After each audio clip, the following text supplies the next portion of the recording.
It is 2 minutes after, 4 minutes after 2 o'clock on Friday in New York City. Done. Hi, Mike.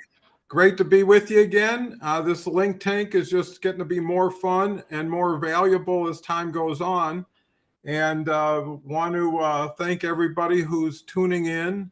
I know I've been posting today, to build awareness.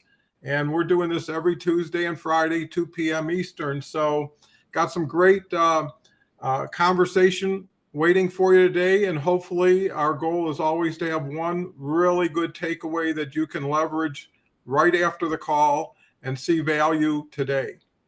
Mike?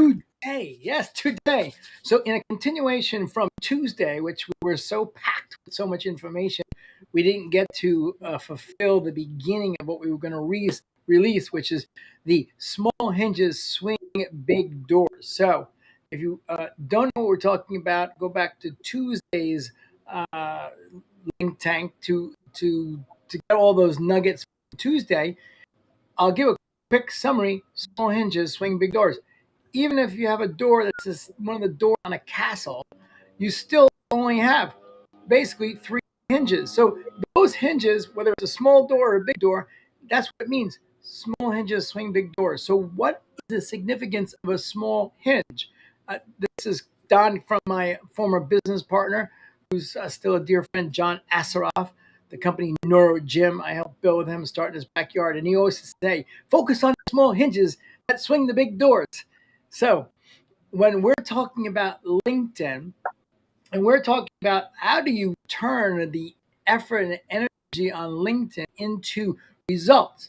So the results might be, okay, I just want to be stay in front of people around the world as a thought leader and stay relevant. That's a good outcome for some. The another outcome might be, I want to be able to be broadcast as a global leader and get invited to speak on podcasts, on TV, and that kind of thing, and joint ventures. That's good. And then the vast majority of the people that we're working with, or they want to be broadcast as a thought leader, change the positioning globally, turn conversations into appointments and sales. So you and I are always talking about results.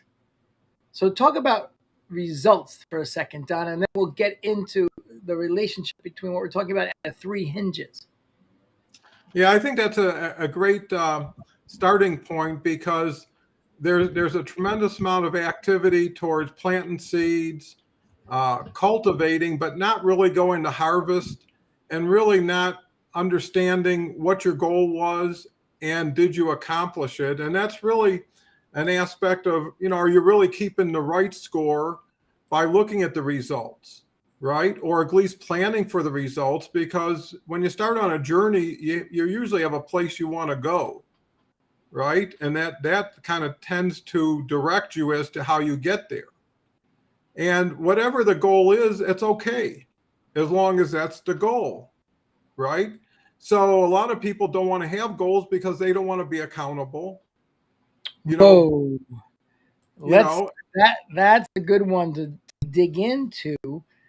This is now we're moving into personal development and mindset. So what you're saying is that a lot of people, I'm going to rephrase it, a lot of people will give effort, good effort, but they don't set a goal and give 100% effort, and because of fear of failure.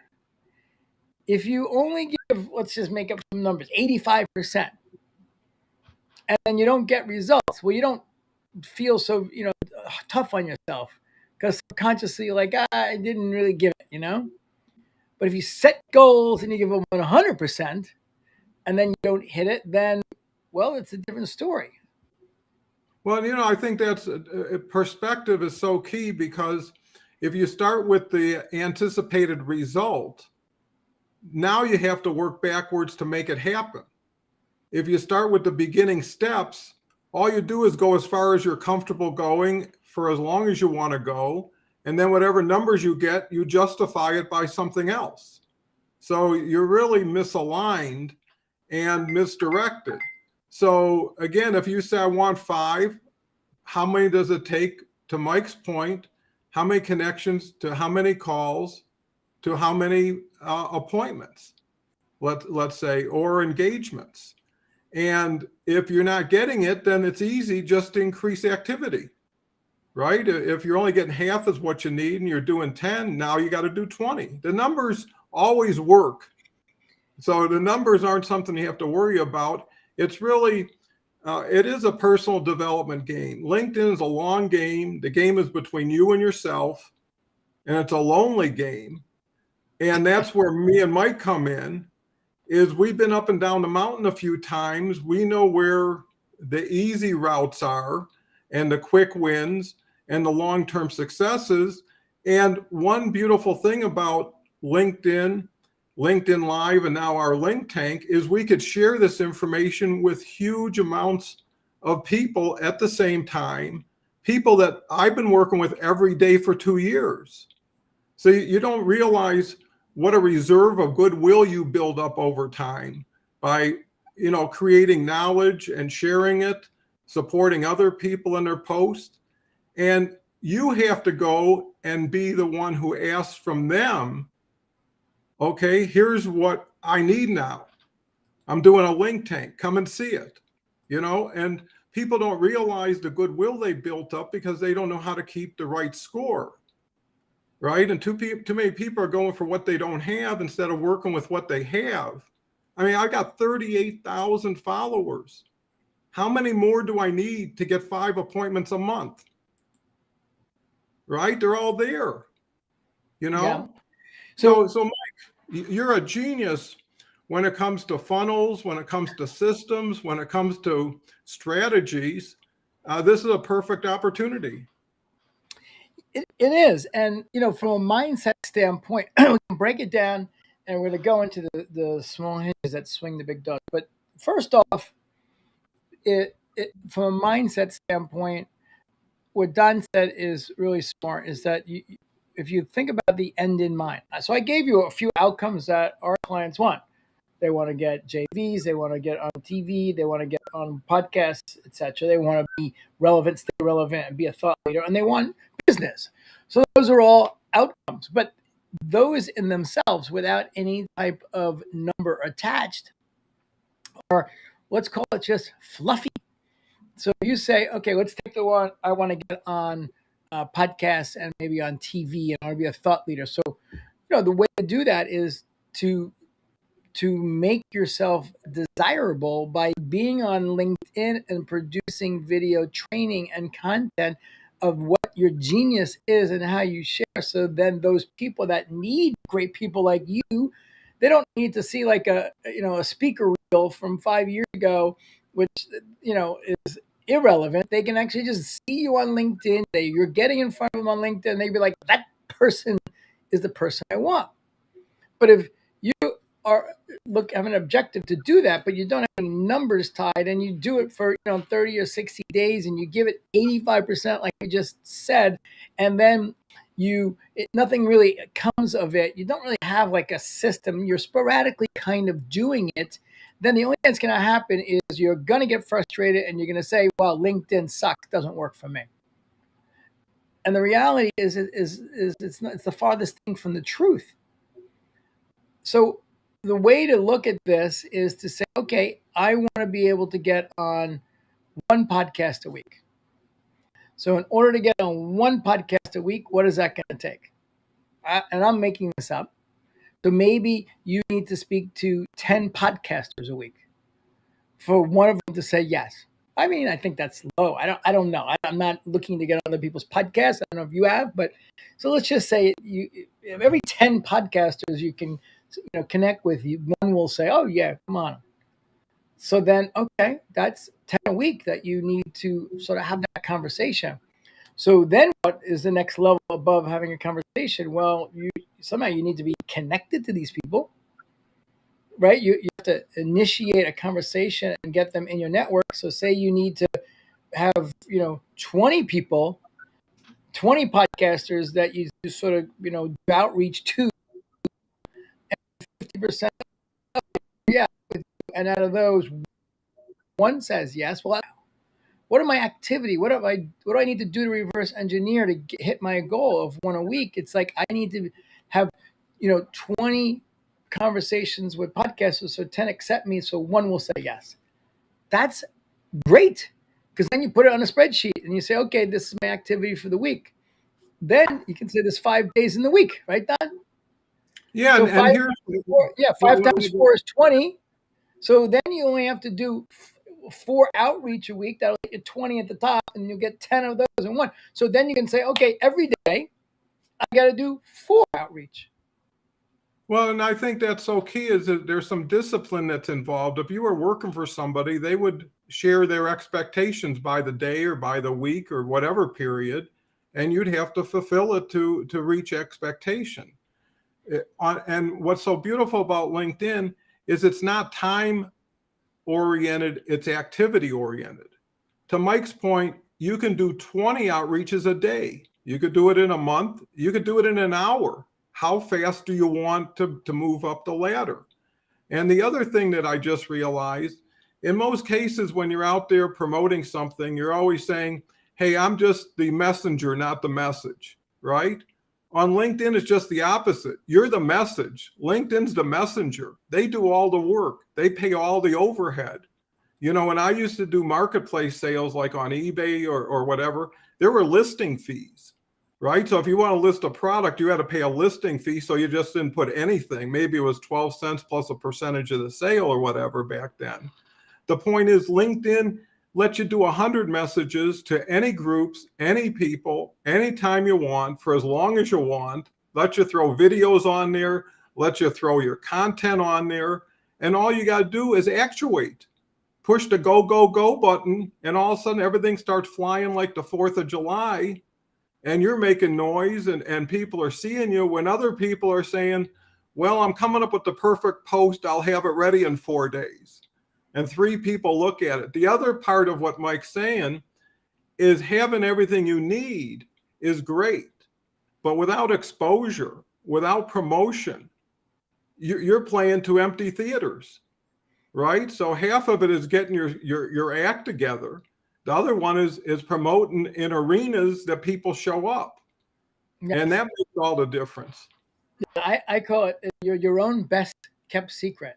That's not a good thing. If you have something to share with the world to make a big positive impact and help others, whether it's in health, wealth, relationship, which is the 3 main categories that everything really falls into, and you're your own best kept secret, well, you got a problem. So distribution and eyeballs are very hard to come by. I mean, that's the name of the game, as Don just said. It's how do you get yourself in front of, let's just call it eyeballs. So on Facebook, you used to be able to, in 2008, what we're doing now, and you would basically be able to build a fan page quick and get 5 or 10 or 20,000 people to see your videos. And then they got what they wanted, which was a great distribution and engagement. And they jammed the platform with advertising. They took away all the organic reach because they stuffed it with advertising. So you can't do that. Podcasting. Well, if you were 10 years ago and started podcasting and it was easy and everyone was like so excited about podcasts, and you build up a big fan base like Joe Rogan, you can get a check for 200 million. But today you're fighting with millions of people. Every day there's how many hundreds of thousands of podcasts started. And like, who needs really a new podcast? I mean, like the people that love podcasts are already in. So that's a little difficult to get eyeballs. And then let's go back to blogging. 15 years ago, if you started blogging, people, oh, this is a great blog. People signing up for blogs. So, today it's the same story. Old, tired, hard. In the beginning, go all the way back to 2001 with AOL. And you were like, all right, I'm going to get my message out by email. People were so excited. You got mail. And you could have built a 1 million person email list.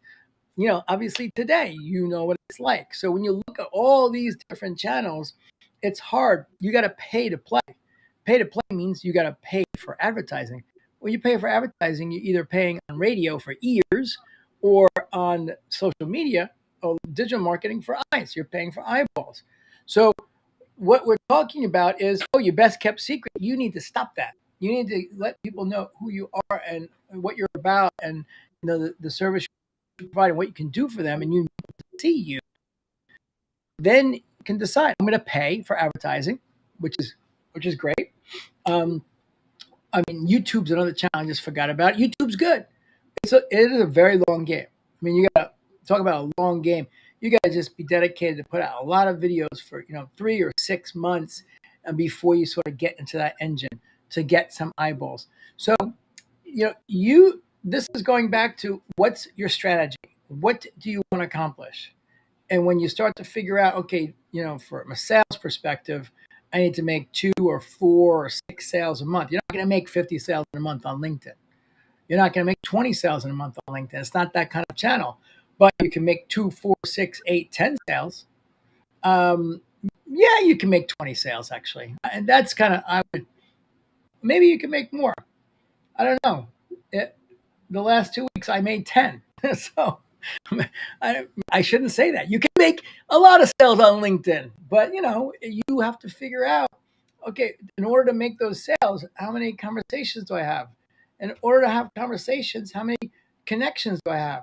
In order to get connections, what do I need consistently to do to get myself the eyeballs in front of people so people get to know, like, and trust you and me, and they get indoctrinated for who we are and what we stand for. And of course, all of this is wonderful.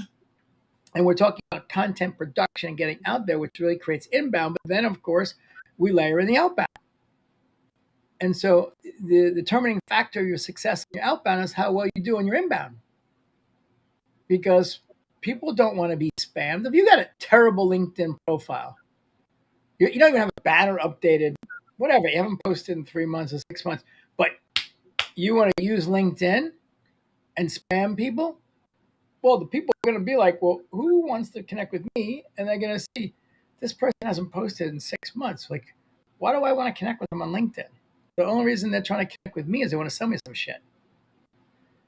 Yeah, well, the key is most people don't know what they don't know, and they come in with an assumption that they can just buy, ask, or take whatever they want instead of earn a spot. And really, it's activity. I mean, nothing takes the place of doing something. And the more you do, the better you get at it, the more comfortable you get. The fear disappears. We talked about, making it like if you were trying to get out of an egg, right? It takes a lot of energy to bust that shell open. But once you're out, you're free. Now, how long do you want to stay in a claustrophobic environment? And how do you want to break free? And what me and Mike are putting together is an opportunity where if you can't do it, maybe we can with you, right? And you still got you, but you got you plus what we're doing. And another thing is we're immersed in it. I mean, we're so focused on LinkedIn, on every little nuance, on little strategies, on feedback that we receive from people involved with us. I mean, we're right at the front end of this thing, and we're focused on relevancy, not vanity numbers, but reality numbers that take you to your goal. Because fear goes away when success shows up, right? Once you start seeing numbers show up and you're making money and things are working, you can't wait to get back in the game, right? You want more of it. Every time you hit a win, you want a bigger win. You want a better win. And that shows in how you communicate. And sharing what you're doing while you're successful goes out there well, right? People know over time, there's a saying, time either promotes you or exposes you, right? And life's too short to have too many personas and keep up with them. So you might as well be who you are, where you are, with what you got, and work with it. Because everything else is an excuse that once I get this, once this happens, I can do it. There's always another day, another excuse. So what we're focused on is because we know the opportunity is so huge. And when I say huge, I mean huge, that anybody just stumbling along will get a back draft, right, to push you forward. And the thing is for us to get as big as we want to be, we can't do it without you, right? So we're all dependent on each other in a good way. That's the thing. And it's about It's not what you get, as Gary Vaynerchuk says, it's what you give. And I think also kind of referencing where you're coming from is you and I each started on our own with nothing. I heard Gary Vaynerchuk speak for an hour and a half. I took 5 people, took 5 months to figure it out. And I am like a data guy, ex Wall Street spreadsheet guy, and crunched everything. I made a ton of mistakes. I almost gave up 3 times. Every time I was about to give up, I heard a message from Gary Vaynerchuk, "Don't give up," and I just kept going. And then finally, in the first 12 months, I ended up with 1 million views, and it changed everything. And then I was basically parlayed doing it for myself because COVID, smacked my other business. Then I started doing it for others. So it was a real big jump off point. We're launching LinkTank, and people are invited to join us. It's going to be, we haven't released the details yet. I mean, we're going to leak out something right now, but it's going to be a once a week group live call with Don and I, me or Don. You're going to get one of us or both of us once a week. And it'll be an hour, and it's going to be teach and earn and learn and community and grow. And it's going to be fun and exciting. The objective is to collapse the point from where you are to success, whatever that looks like. It doesn't matter what your objective is. We explained earlier 4 objectives. It doesn't matter. We're going to collapse time. That's the key in business. Avoid mistakes, because mistakes are going to take time and money. So avoid them. If someone else knows, don't do all that, because you're going to waste time and it's going to damage your reputation. Then you don't do it. That's good. You want to know that, right? And if they say do this, and you need to do that for 3 weeks to see that, well, that takes all the angst and anxiety out, because you're like, okay, I got my plan. And then you work the plan. And then if you get stuck on week 2, you're on a call with us and the community, because we don't have all the answers. And we don't want to have all the answers. That's the great thing about having a powerful community, because people are testing and doing different things and reporting back to the group. And we're like, and then more people can try that. And all of a sudden we've got something that no one in the world knows about on LinkedIn. And believe me, we have uncovered a bunch of things like that no one in the world knows about, because the only way to know it is to stumble into it, test it, see if it's repeatable, and then you got the strategy. Well, and to speak to that, Mike has been running a hugely successful mastermind group. So have I. So we've got experience putting people together for productive benefit of the time involved. The knowledge share is incredible. We get feedback, we learn, we share. And the idea is everybody working together for each other's success, but more importantly, collectively. Now you're part of something bigger than yourself, something stronger than yourself, and something you can plug in every week and have direct questions, answers, throw it around the group, and walk away with either confirmation or new insights, or more importantly, something that drives you to more activity, keeps your motivation level way up there, so you're not thinking about quitting. You're actually thinking about succeeding. And you don't know what you don't know. And if people had the right perspective, if they said, hey, you've been doing this for 2 years, right? And this is what you got and what you can show for it. Yeah, but it puts you on the threshold of where someone else hasn't been, because here's one thing you have to know.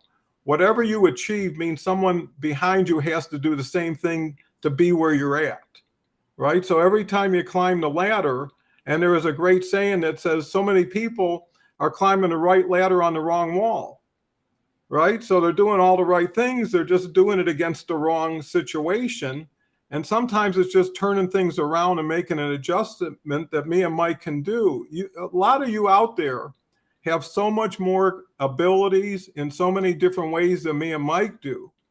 But I think it's the simple disciplines that we deploy, right? And the accountability and responsibility we assume that takes us from that 85% to the 100%, right? That's the magic 15 points that get you where you want to go. So with LinkTank, we decided, hey, why not get hands-on, get consistent, do it on a weekly basis, get involvement, get participation, and hopefully as we continue to grow and change, it just expands exponentially out there through our networks and through your networks. And, Yes, our objective is 1 billion people. So, Don, I just want to leave everyone with the small hands that swings the big door. Like when we talk about, I mean, it just builds on everything we spoke about and Tuesday's training because it's 2:30 now. We started a few minutes late, but I'm gonna try to keep these to our 20 minutes, which is pretty tough. The small hinge that swings the big door. So it means to only focus on a few things that are going to make the biggest impact. So hinge number one for what we're doing is you must focus on optimizing your ability to be a thought leader, which means your LinkedIn profile page has got to be a rock star.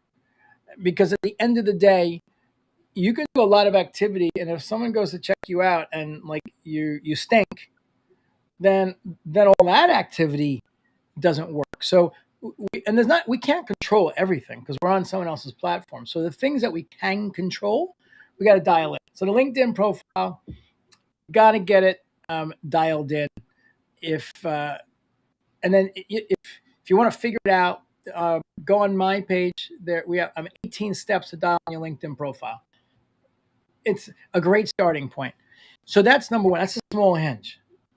The second one is that you've got to be able to create relevant content, right? This is what we spoke about, I think, last week, is you have an audience that's your ideal customer. You want them to be like, wow, he or she, meaning you or I, we're the content producers and the folks, they know their shit. So you have to match what you're sharing on LinkedIn to what they would find desirable, need, solve problems, learn, and be engaged with. That makes sense.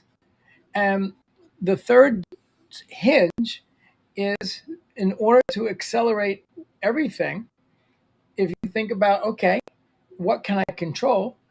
We said earlier, you just reverse engineer what your bottom line is. So the third hinge is your outbound.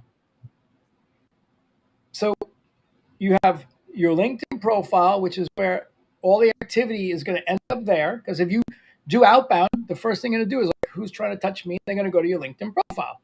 So that's hinge one. Hinge two is produce great content that the people that are your ideal customers are going to be connected with.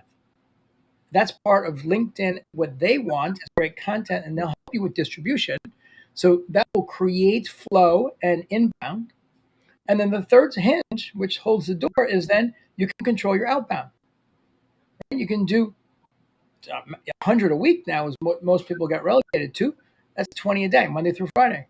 So that might seem like a lot. Do 1 a day. Do 5 a day. Do 10 a day. So those are really what I would consider the 3 hinges that swing the big door. And it's not overwhelming. You know, our objective on LinkTank is to give you simple stuff, the concepts, some of the mindset stuff, but like something that you can do. So now you have 3 hinges. You can do any one of those activities. You can go fix and upgrade your LinkedIn profile. Right? You can do that.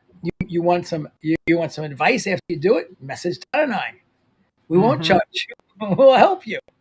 We'll give you a couple of thoughts for free. Right? That's cool. 2, make some content. After you do it, if you want us to check it out, get the link to the post, give it to Don and I. Say, hey, I just did this. I watched your LinkTank. I'm upgrading my content. Can you look at it for a second and give me your thoughts? We'll tell you, right? And then the third one is do your outbound. Figure out what activity you need to do. Make it a daily habit and just do it. So yeah, and I think that really leads into, you know, the LinkTank, and what we're doing is great for information and tips. But if you really want to focus and integrate what we're saying on a daily basis, then join the LinkTank waiting list. Get in touch with us in advance to say, I'm interested. I talked to two people yesterday. As soon as I brought up the framework of what we're planning for LinkTank, they said, you got to keep in touch with me. As soon as you got something definite, I want to know about it. And that gives me a lot of confidence. Me and Mike wanted to come out of the gate with something that would just blow your socks off, right? Be too good to be true, but be true, and it's because it's going to be too stunt. and that's what we're excited about, for what we know that we haven't shared, but we know how exciting it is when we do. And then everything will start to materialize. So if you think all you need is a little bit of a push, or you got a hump to get over, this would be a great opportunity to get you in the game, get you in the fast lane, and get you in with us. So I think that's by next week, we'll have our program. We're just putting the final touches on it. So thank you again for watching. Mike, you got any final words? No, I just thank everyone for spending moments with us, and we value your feedback. You got questions, send them in ahead of time. We still would love to have someone come on with us and and promote you. That's cool. The only other thing is, I can't believe it's Friday again. So every Friday I have to say Shabbat Shalom. Shabbat Shalom. Over and out. Everyone have a great weekend. Okay, thank you, everyone. Appreciate it. Enjoy your weekend. Happy Memorial Day. Wait a second. We have to actually say thanks to everyone that is of service, that gave their lives, that's working, that's protecting us, that's in the service, because that's what makes this country great. So yeah, I forgot about that. So yes, happy Memorial Day. Happy Memorial Day.